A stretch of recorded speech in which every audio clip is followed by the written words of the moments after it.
नमस्कार, बहुत बहुत स्वागत है आपका। मैं हूं आपके साथ ऋतु ज्ञानवानी। आप देख रहे हैं न्यूज़ 18 का डिजिटल प्लेटफॉर्म। हम बात करने वाले हैं डीए हाइक की। जी हाँ, डीए जो बढ़ा है त्योहार के सीज़न में केंद्र सरकार ने जो बड़ी सौगात दी है, लाखों कर्मचारियों को खुशखबरी दी है, उसकी बात करने जा रहे हैं। सरकार ने न सिर्फ महंगाई भत्ते में बढ़ोतरी की है, बल्कि ग्रुप बी और सी में कर्मचारियों के लिए दिवाली बोनस का ऐलान भी किया है। यानी कर्मचारियों की सैलरी में बढ़ा डीए, एरियर और दिवाली बोनस साथ आएगा।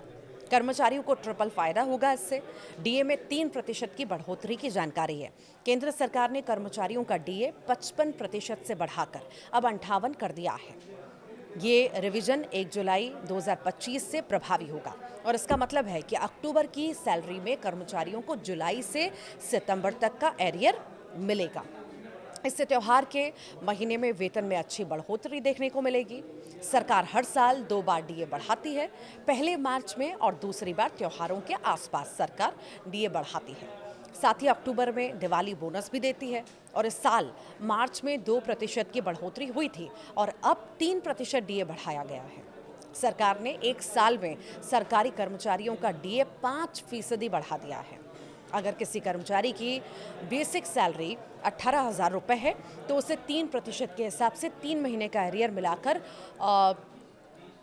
3 महीने के हिसाब से अगर हम बात करें तो ये एरियर मिलाकर लगभग 1620 रुपये होगा।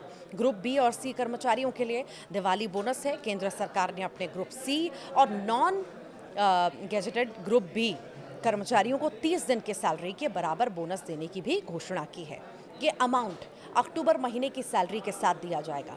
सरकार का कहना है कि यह कदम कर्मचारियों की मेहनत को सम्मान देने और त्योहारों की खुशी को और बढ़ाने के लिए उठाया गया है। रेलवे कर्मियों को भी सबसे बड़ा बोनस मिला है। रेलवे कर्मचारियों के लिए भी इस बार दिवाली बेहद खास रही है। केंद्र सरकार ने उन्हें 78 दिनों की सैलरी के बराबर प्रोडक्टिविटी लिंक्ड बोनस यानी पीएलबी के देने का ऐलान कर दिया था। ये राशि दशहरा से पहले ही जारी कर दी गई, जिससे कर्मचारियों को अधिकतम 17,951 रुपये का बोनस मिला। डीए बढ़ने से कितनी सैलरी बढ़ेगी ये भी जान लीजिए। तो डीए बढ़ोतरी का असर सभी स्तरों पर दिखेगा। सबसे ऊंचे पद पर कार्यरत सेक्रेटरी स्तर के अधिकारी जिनकी बेसिक सैलरी 2,25,000 रुपये है, उनकी सैलरी में लगभग 6,750 रुपये की बढ़ोतरी हुई है। तो वहीं सबसे निचले स्तर पर काम करने वाले कर्मचारी जैसे कि चपरासी जिनकी बेसिक सैलरी 18,000 रुपये है, उनकी सैलरी में 540 रुपये की बढ़ोतरी हुई है। आपको ये खुशखबरी कैसी लगी? त्योहार से पहले, दिवाली से पहले ज़रूर बताइएगा कमेंट बॉक्स के जरिए।